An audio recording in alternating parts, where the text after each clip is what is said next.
Welcome to the channel. Today, we are going to show you how to set a daily steps goal in the Fitbit app. If you want to track your daily activity more effectively and stay motivated, this guide will make it easy for you to adjust your fitness targets in just a few simple clicks. First, open the Fitbit app on your phone.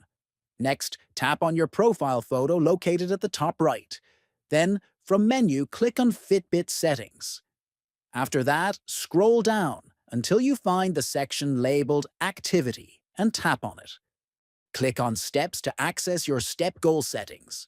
Next, choose the number of steps per day that you want to aim for. You can increase or decrease the number based on your personal fitness goals and daily routine. Once you have selected your desired step count, click on Set Goal to save your new target. Finally, return to your main dashboard. Your daily step goal will now appear on your Fitbit home screen, and you can start tracking your progress immediately. If you found this guide helpful, make sure to subscribe to the channel, give this video a like, and share it with friends. Thank you for watching, and see you in the next video.